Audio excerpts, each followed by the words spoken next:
Right, thank you very much for that introduction, very kind introduction. Since this session is about Joseph Beuys, I want to introduce him with a fanfare.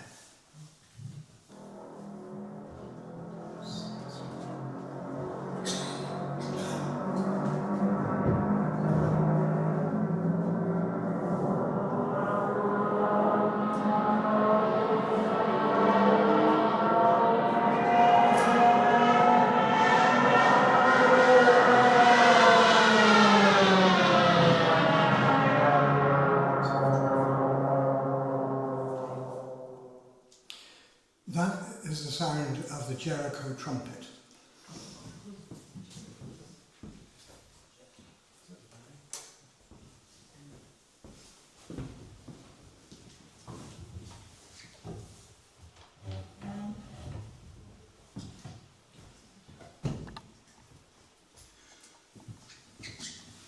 The Jericho trumpet was the siren fitted to the underside of the Junkers Stuka to terrorise and traumatise those whom it attacked, to bring down the walls that surround the soul, just like the walls of Jericho. It also traumatised at least one member of its aircrew. That trauma contributed to one Stuka airman becoming one of the most significant artists of the late 20th century, with his art famous for expressing trauma.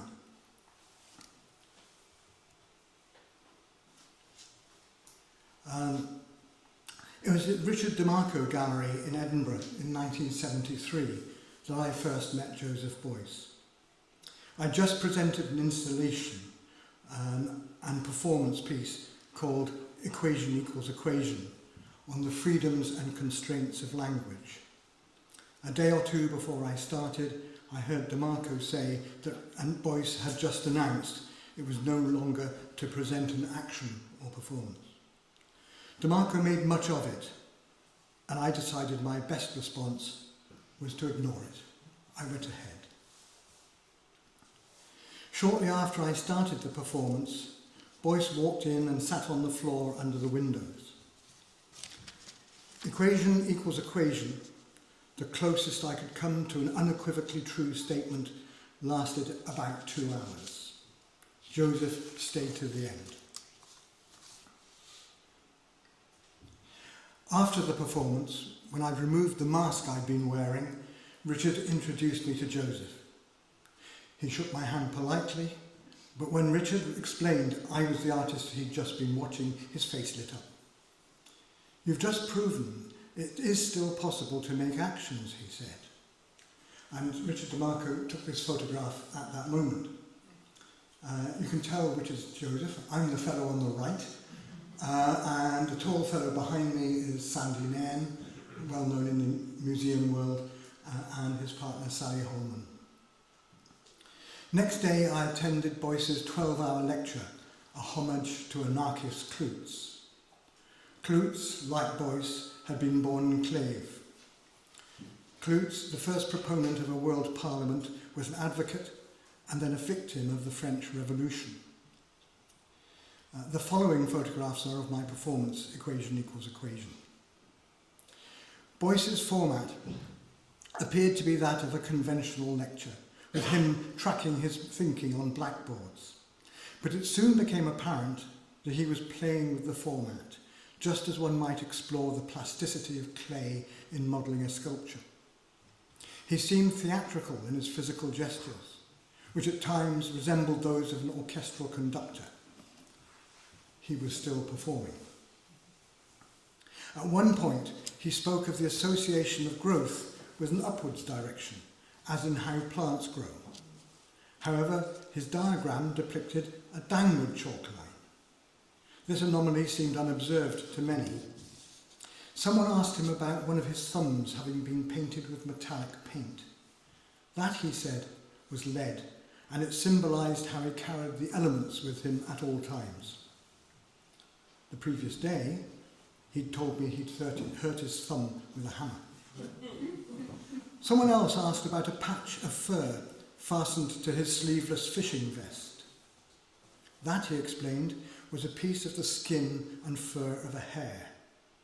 He wore it at all times as a symbol of the hair's potential for transformation. I happen to know, however, that all fly fishers' vests feature such a patch of fun fur as a convenient place to keep fishing flies. Later, I asked him about whether he'd been joking. Always, he replied. Straight-faced, I asked. Deadpan? Surely. Like Buster Keaton? You know Buster Keaton? To me, you look more like a cowboy, at least in the way you dress, I said. I dress like a clown, he said. That is important. The opposite would be far too difficult. Later, I discovered Heinrich Böll's novel, The Clown, the narrator of which expresses the social conscience of the emerging post-war world. That might have been what Joseph was referring to. Beuys and Böll, having been friends of a sort and collaborators, united in the shared aim of defining what it means to be human.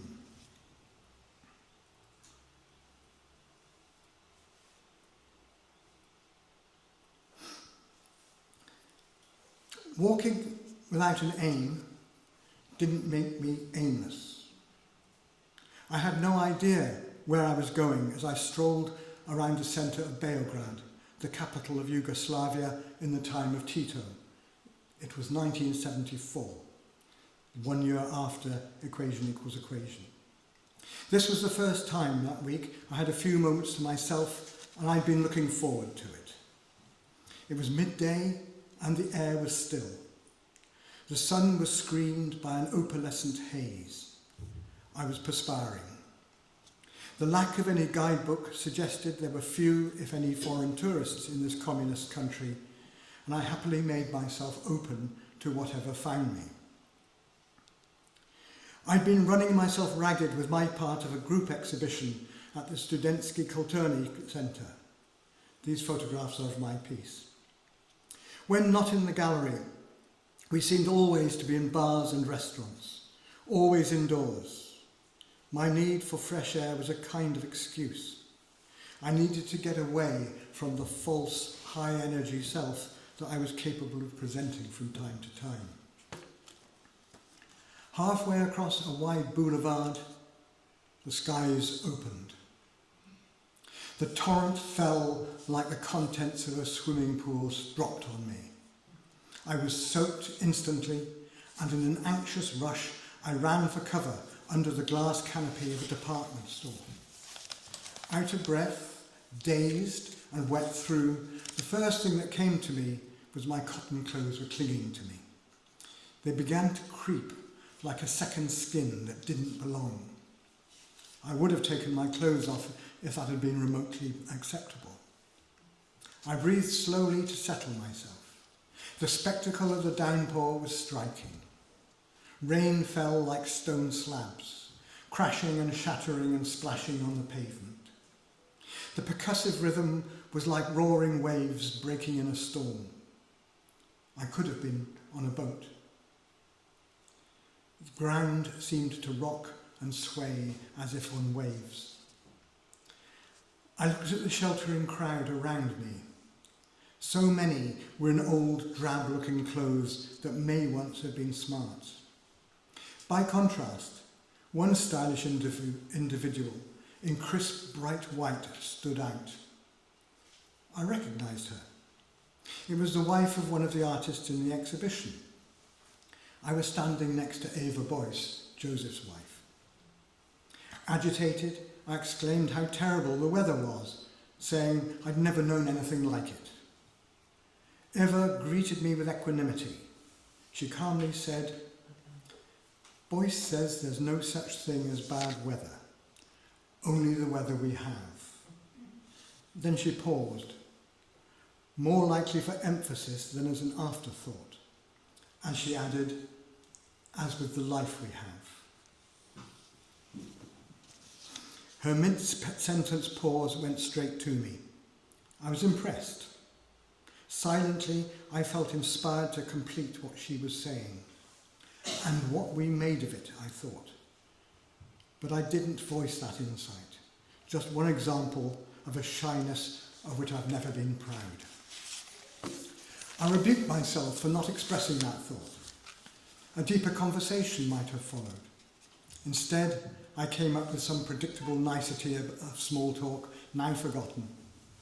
The rain stopped as suddenly as it had begun. The breathtaking experience of the rain, together with Eva's words that now framed it, felt strangely wonderful, and it chose not to leave me over the years. Eva's words returned to consciousness from time to time, and not only when it rained. Her husband's idea chimed with a question he raised with me occasionally over the years. What does it mean to be human? That question worked on me slowly, and I suspected he wanted me to come to my own conclusion about it in my own way. It took time. In Belgrade, he spoke to me about his part in the Third Reich and the way his childhood had been taken from him. One evening, when watching a documentary film of a Stuka strafing innocent people, he mentioned his having killed large numbers of civilians when he was crew on a Stuka bomber, hence the fanfare of the Jericho trumpet with which I started. He also spoke of having been a prisoner of war. He was candid and asked me to promise not to repeat what he'd told me about strafing columns of displaced civilians to anyone in that room. I didn't. I was moved by the confessional tone in his voice. Today is the first time I've spoken of it. The traumatic experiences of the Third Reich had raised for him the question of how there could be a different way of being German. That question had led, inevitably, he said, to seeking an alternative way of being human. His famous expression, jeder Mensch ist ein Künstler, everyone is an artist, did not refer to actually being an artist. I don't mean that everyone's a sculptor or a musician. Why should they be if they don't feel it? Creative potential, he said, is universal to humanity. But just as importantly, the opposite potential is equally true. I felt there was an enigma in his democratic declaration, since Beuys set himself apart from jeder Mensch, every man, as a different, higher level kind of artist, a shaman. What the opposite to creativity might be continues to pose itself to me as an unasked question, answers being of less benefit than the experience of asking. Eva's words returned to me shortly after I moved to Ireland 23 years ago. Struck by the number of other blow-ins on the Irish West Coast, many of them artists, some of them German, I assumed they were attracted by the Irish exemption of artists from income tax. I commented on this to a German artist friend. She said, "You'll never understand why so many of us are here until you read Heinrich Böll's Irish Journal," she said enigmatically. Of course I read it. I was taken with how Böll contrasted his experience in Ireland to German daily life. He wrote of the generosity of trust he received when short of cash, and a lack of precise everyday scheduling that seemed to suggest an unlimited availability of time. All these were contrary to what had been familiar to him. Given that Böll was a Nobel Prize-winning author, it seemed to me that it really was a basis for so many of its German readers moving to Ireland. There must be more to the book than just the amusing anecdotes that sit on the page.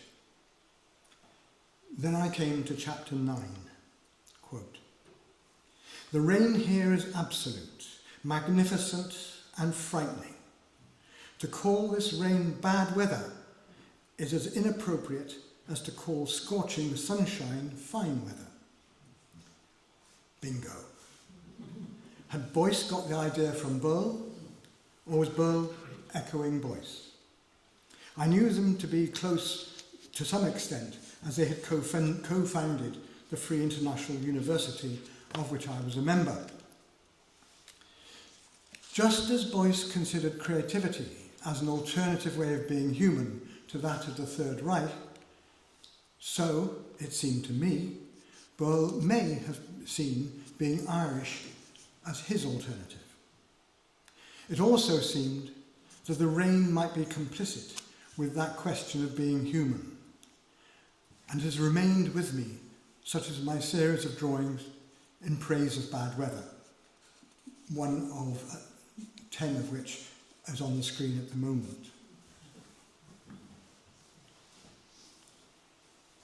Joseph says, go for it. He likes the whole idea. But does he understand how much it would cost, I replied. He's got the picture. He can work these things out for himself. He's agreed to cover the costs himself, so like I said, go for it. Caroline Tisdall and I were sitting in the kitchen of her brick-built early Victorian semi just off Brixton Hill in London. We'd become friends several years before either of us had met Joseph Beuys. We were working together on our second project with Joseph's Free International University that seemed to be based in Caroline's kitchen as much as in number 4 Drakeplatz in Dusseldorf. Our conversation had taken on a conspiratorial air. Earlier that year,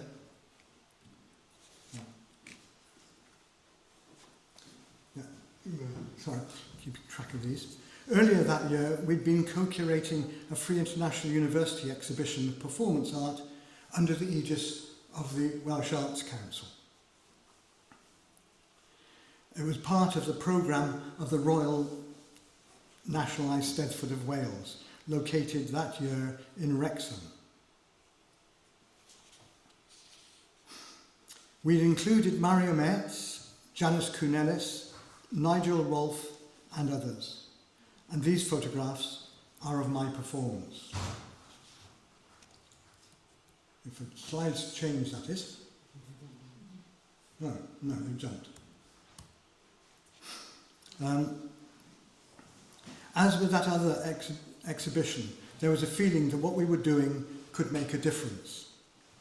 We were talking about promoting creativity, always a difficult concept to grasp. For some people, that's what it took to win a Nobel Prize, while for others, an enjoyable afternoon in the garden. Beuys claimed it was a universal human condition.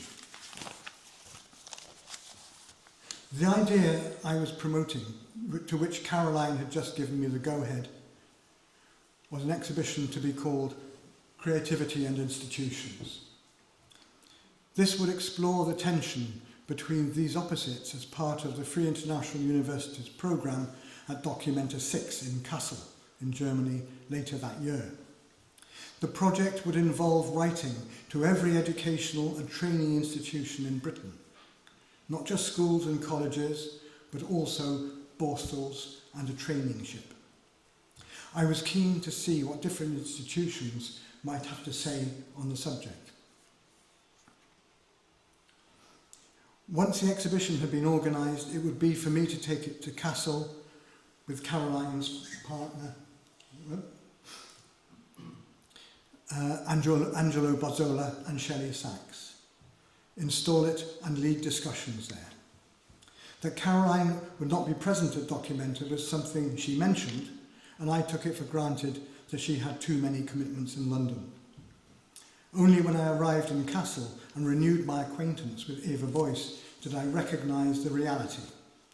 Whenever I met Joseph, he was always in the company of either Caroline or Eva, and never the two together. In Kassel, I was the only one arriving for the first time. Robert McDowell, whom I'd met through DeMarco in Edinburgh, took me to a hotel to check in. I don't know why, but you're the only one of us who's staying in a hotel. All the others were staying in some other place. I think it was a hostel. Joseph wanted you to stay here. I don't know why. Once I was checked in, he gave me a thick brown envelope. I don't know why, but Joseph wanted you to have this. It's money, quite a lot of it. I don't know why. I pressed Robert on what the money was for, but he seemed not open to discussion. The apparent mystery might have been down to Caroline having advised Joseph of my very low budget. When I found my way to the Friedrichsmuseum Museum, where Documenta was taking place, Joseph Beuys greeted me warmly. He kissed me on my lips. Only once had I kissed a man, when I was either 4 or 5. My mother told me to kiss my father, and I did what I was told. That kiss was unexpected, but it was made memorable by the sensation of my father's harsh stubble against my face. Joseph's stubbly kiss felt like an echo of that childhood moment, Joseph being only 3 years younger than my father. Although Joseph had always treated me cordially, that kiss too came as a surprise. The Free International University occupied several exhibition spaces interconnected by long plastic tubing connected to Beuys's honey pump. This slide is the pump. The idea was that honey was pumped throughout the exhibition space, quietly emphasising the unity of the proceedings. While I was there, I was never aware of the pump operating. There seemed to be some technical problem with the pump motor, but the point of the sculpture struck me as being largely symbolic. This photograph and the one before are from a set of photographs from Beuys in an envelope that Joseph gave to me. One large space, that's the envelope the postcards came in. One large space dominated the proceedings. It comprised 2 high-ceilinged halls linked as one, and there were smaller spaces adjacent to it. Chairs were arranged in rows as a semicircle centred on one of the French windows. Most often Joseph sat close to that window so as to be located at the centre of proceedings. Both visually and operationally, he was the central hub of activities, which included the many artists he'd invited to participate. That's me standing in the window talking. He invited me to speak about the Free International University exhibition that Caroline and I had co-curated at Wrexham. Then attention shifted to my Creativity and Institutions exhibition, which was hung along one long wall. You can see some of it in that photograph.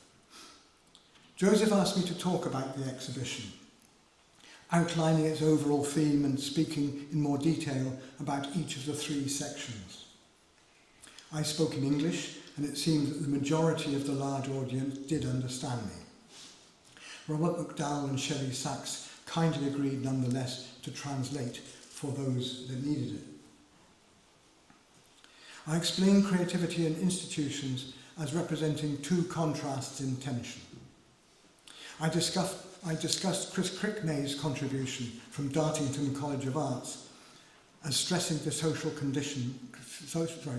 context of art, and you can see his 3 panels in this photograph. Eileen Adams and Colin Ward's School Council project, Art in the Built Environment, I outlined as being a supplement to state schooling, and my own contribution as how a state school in central London could be a platform for an artist to redefine the boundaries between art and education. My own 3 panels documented how I tried to engage with school students as equals in a creative process. I'd taken Joseph's concept of social sculpture to explore what was possible in place of a school lesson. The example documented in my 3-panel display was of an installation in which students aged 11 to 14 were invited to wear blindfolds and interpret their environment imaginatively and then to respond visually. Some very imaginative paintings and drawings followed. These inner city students had been remarkably engaged. The responses from the audience in Kassel were mixed. Some were receptive. Others simply didn't believe my account of my own section of the display, arguing that such things were simply not possible in a school, despite having photographs of it, these photographs, on the wall. I was told that if I'd attempted any such things in a German school, I would have lost my job. This predated the UK national curriculum, taking place at a time when considerable discretion was allowed to individual teachers. Then, those in the audience who spoke against me became animated, with others arguing against them, also shouting. I could no longer follow what was being said, most of it being in German. The arrangement with the two translators was informal, having been made at the last minute, and eventually they became participants in the discussion. By the time the discussion became vociferous, they gave up completely. Joseph Beuys stood up to intervene. That had a calming effect. He spoke in German and English, translating himself. Beuys explained that these things were true since he knew some of my work firsthand.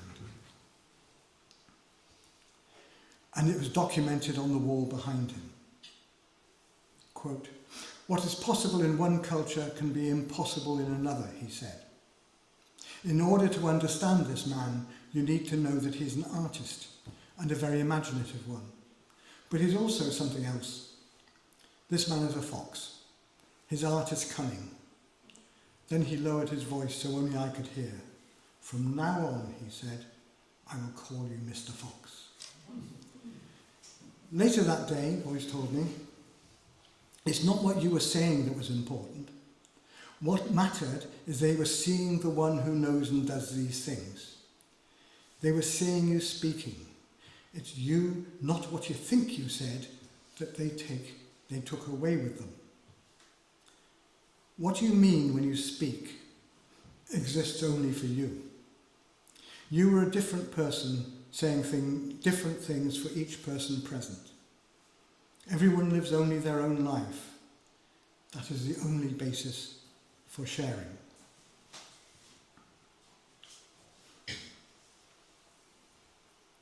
This is a photograph of the Artist Placement Group in a different part of the same Free International University exhibition. Later still, Joseph said to me, "You must remember, you are already a famous artist. It's just not everyone knows it yet. If they're going to come to know that, it's important first of all for you to know that it's true." I've been presenting a performance A equals A at the Richard DeMarco Gallery, as you can see in these photographs. "Let's swap clothes," Joseph Beuys said. "I could be you if I put on your jacket, and if you wear my fishing vest and my hat, you could be me. It would make a very good photograph. Would my hat fit you?" The exchange of personae was an appealing idea, the more so given the warmth of Joseph's invitation. Underlying Joseph's playfulness, I could feel the gravitas of a cultural motif made iconic by Ingmar Bergman in Persona, and in later years by David Bowie in Heroes. Given that I wanted to do what he suggested, I simply didn't understand my perversity in replying, "Perhaps not."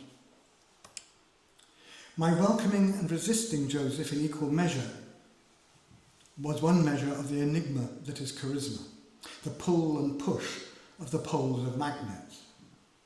I needed distance.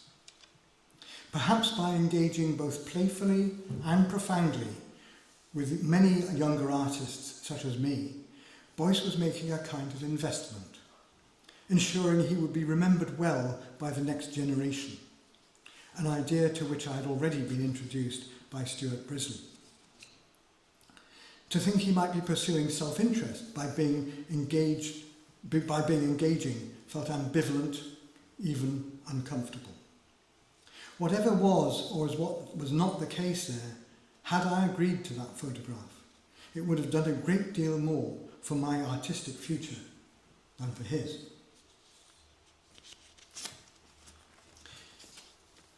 "Is that for me?"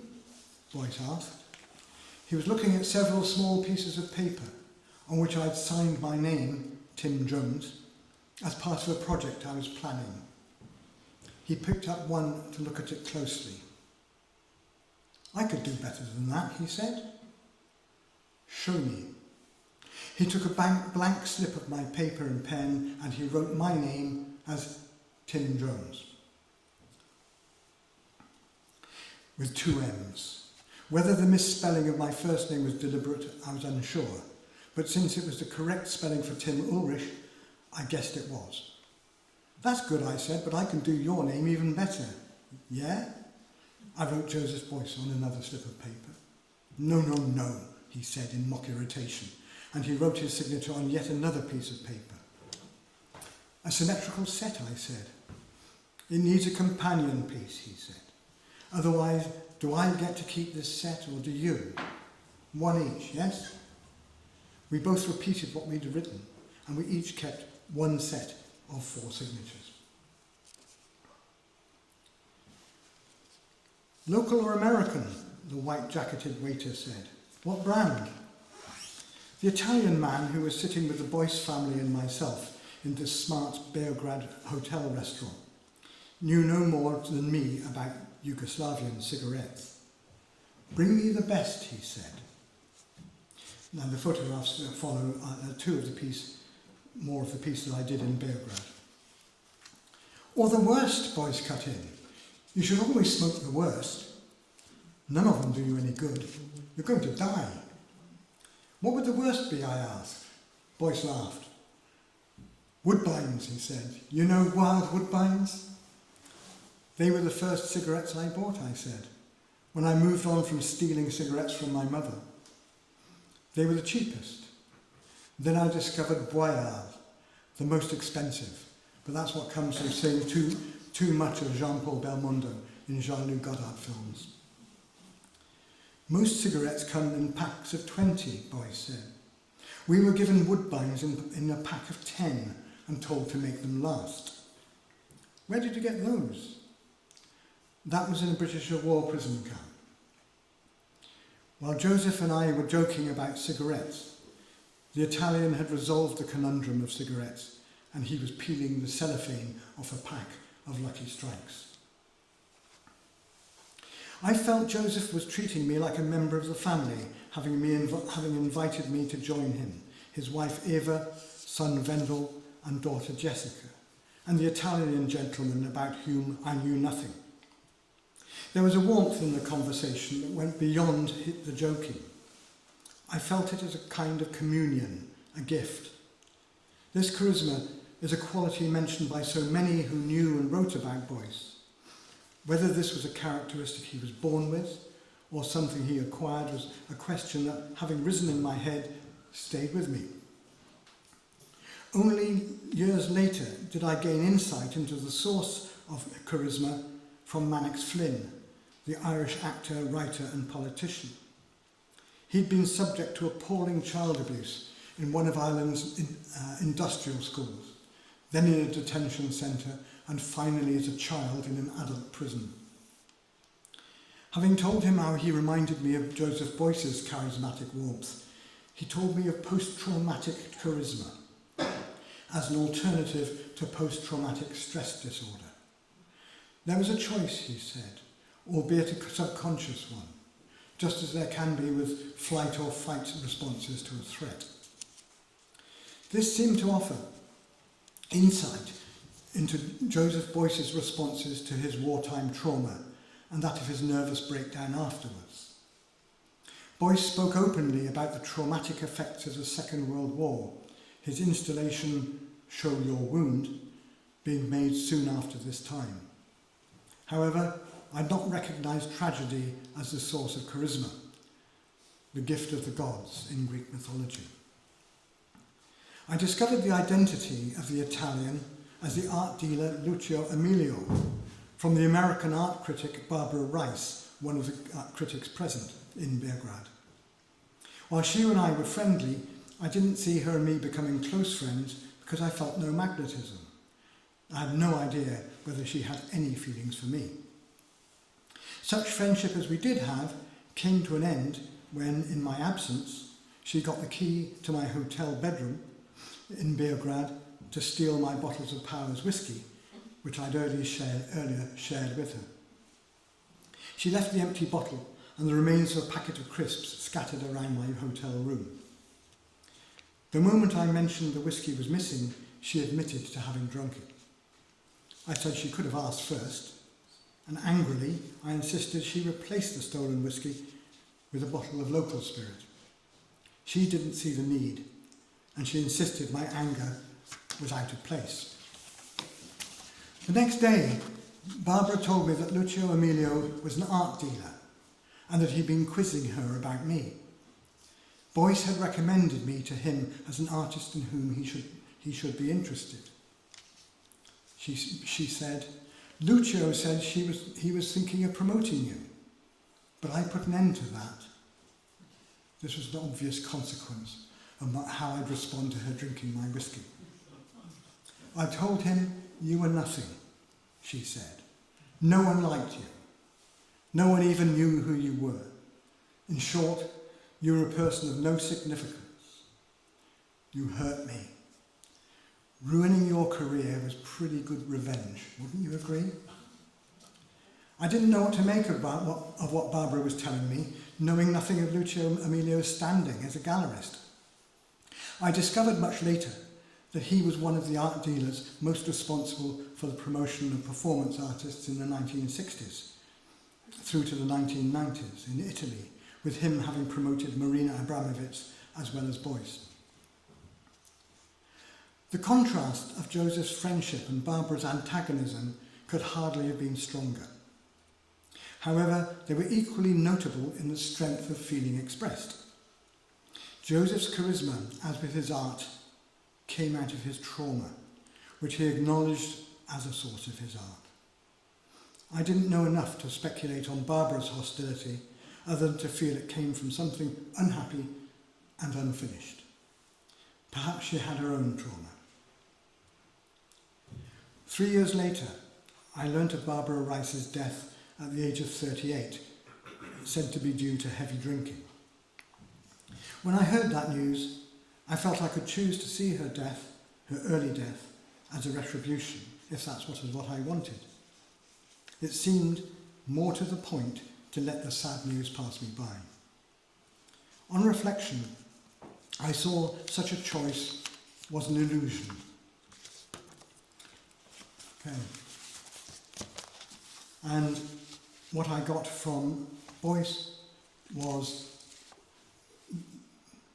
a gift of how to deal with trauma, which is to say, the gift of grace. Thank you.